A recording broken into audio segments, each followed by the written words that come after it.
যেমন ঝর্ণার জল নেমে আসে অবিরল ঝরঝর পর্বত গাত্রে, তেমনি আকুল পাড়া আমার কবিধারা নেমে আসে সদা দিবারাত্রে। এটা ছিল আমাদের সহপাঠী লালচাঁদের লেখা একটা কবিতা। আর এই লালচাঁদের সঙ্গে আলাপ করতে হলে আমাদের কিন্তু শুনে নিতে হবে প্রখ্যাত সাহিত্যিক সুনির্মল বসুর লেখা একটা মজার গল্প। গল্পটির নাম কবি ধুরন্ধর। যদি গল্পটি তোমাদের ভালো লেগে থাকে তবে একটা লাইক, শেয়ার, কমেন্ট করতে ভুলো না কিন্তু। তবে চলো একটু শুনে নিই গল্পটা। সুনির্মল বসুর লেখা কবি ধুরন্ধর।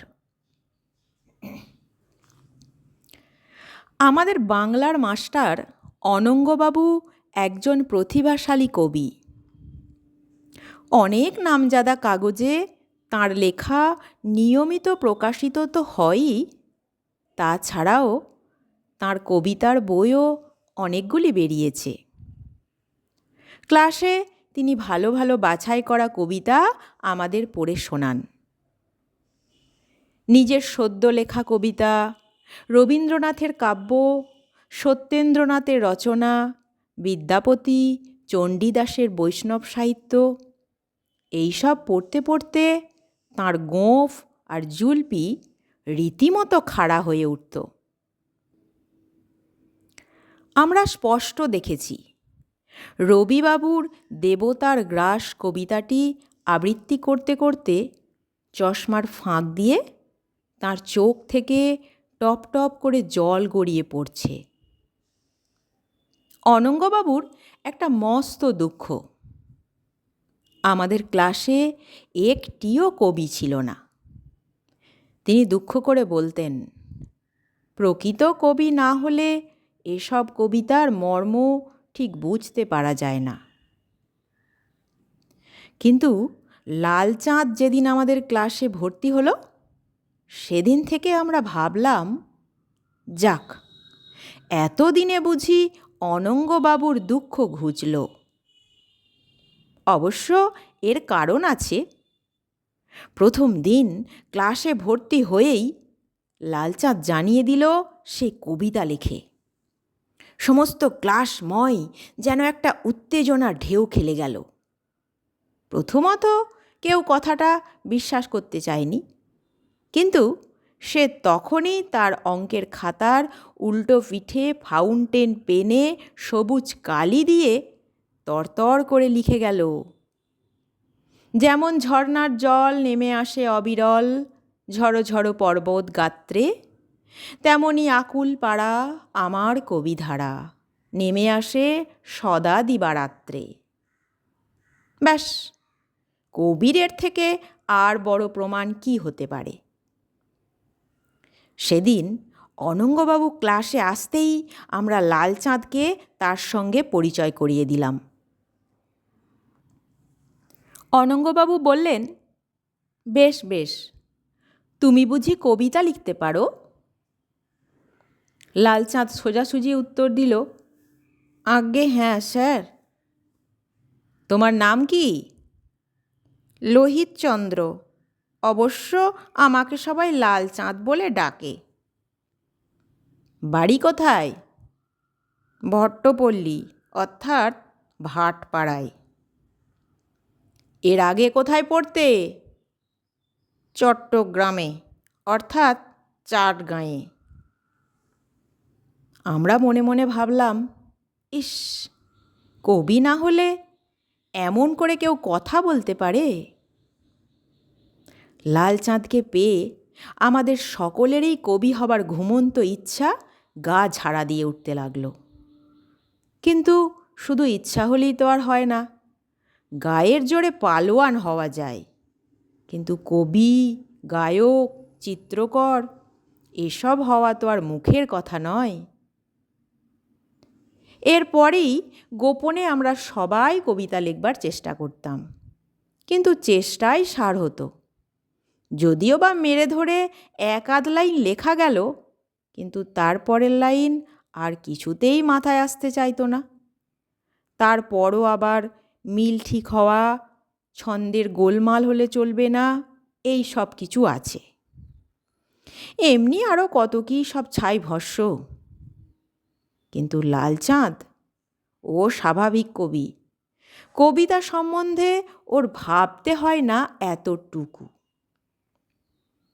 কাল অঙ্কের মাস্টারমশাই বঙ্কুবাবু যখন ক্লাসে অঙ্ক বোঝাচ্ছিলেন, সেই সময় লালচাঁদ লিখে ফেলল, বঙ্কুবাবুর আজ অঙ্কের ক্লাস, ব্ল্যাকবোর্ডে হিজিবিজি -+। ঘুম ওঠে ধরে হাই, মনোযোগ মোটে নাই, শরবত খাই যদি পাই 1 গ্লাস। পরের ঘন্টায় আমরা এই কবিতাটি অনঙ্গবাবুকে দেখালাম।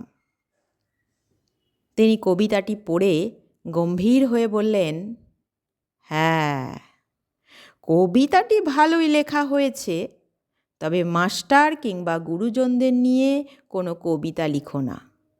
ভালো ভালো বিষয় বেছে নিয়ে কবিতা লিখবে।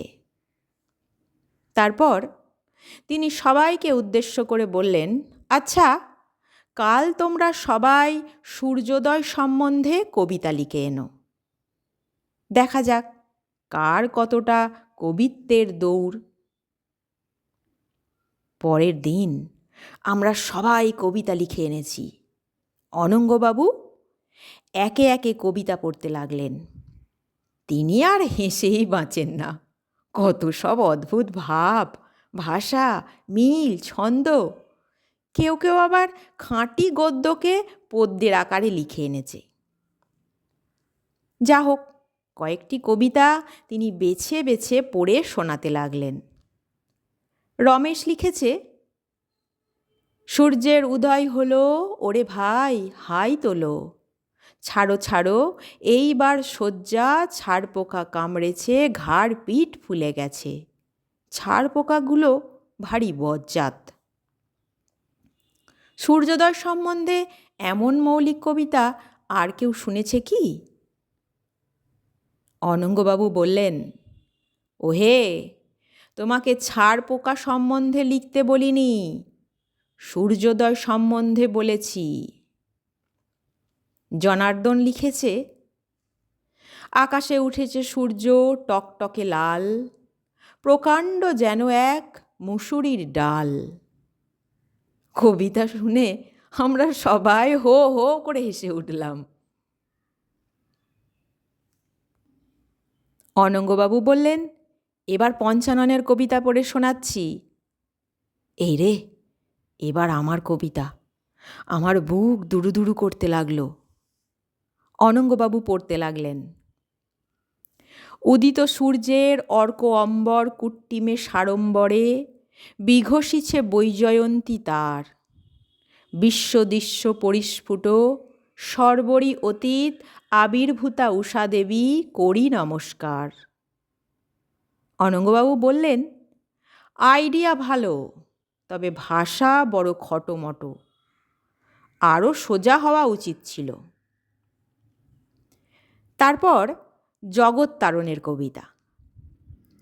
শুনিয়াছি সূর্য তুমি ওঠো খুব ভোরে, চক্ষে কভু দেখি নাই থাকি ঘুমো ঘোরে, 8টার আগে কভু শয্যা নাহি ছাড়ি, কেমন তোমার শোভা বলিতে না পারি।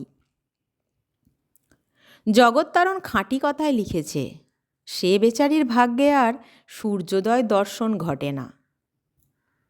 বিনোদ লিখেছে, সূর্যোদয় দেখিলাম কালে প্রভাতের, কিং কর্তব্য বিমূঢ় হয়ে ইতস্তত চাহি। একে একে সকলের কবিতাই পড়া হয়ে গেল, কিন্তু লালচাঁদের কবিতা কই? অনঙ্গবাবু বললেন, লালচাঁদ, তুমি কবিতা লেখনি? না স্যার। কেন? এখনই লিখে দেবো স্যার ব্ল্যাকবোর্ডে। এই না হলে কি আর কবি? বাড়িতে বসে তো সবাই ভেবেচিন্তে লিখতে পারে, অভিধানও দেখা যায়, এখান ওখান থেকে টুকেও আনা যায়, আবার কারো কাছে জিজ্ঞাসা করেও লেখা যেতে পারে। সত্যি কথা বলতে কি, আমার কবিতাটা লিখতে ছোটো মামা যথেষ্ট সাহায্য আমি পেয়েছি। ছোটো মামা বেশ কবিতা লিখতে পারেন। অনঙ্গবাবু বললেন, আচ্ছা, তুমি ব্ল্যাকবোর্ডে লিখে দাও। আমরা অবাক হয়ে রইলাম। লালচাঁদ খড়ি দিয়ে লিখে যেতে লাগল। আকাশের কুঁড়ে ঘরে লাগিল আগুন, দমকল, কোথা দমকল? লালে লাল হয়ে গেল অনন্ত অম্বর, ভীত পাখি করে কোলাহল। ঘুচিল সবার ভয়, লাগেনি আগুন, উদিলেন প্রশান্ত ভাস্কর।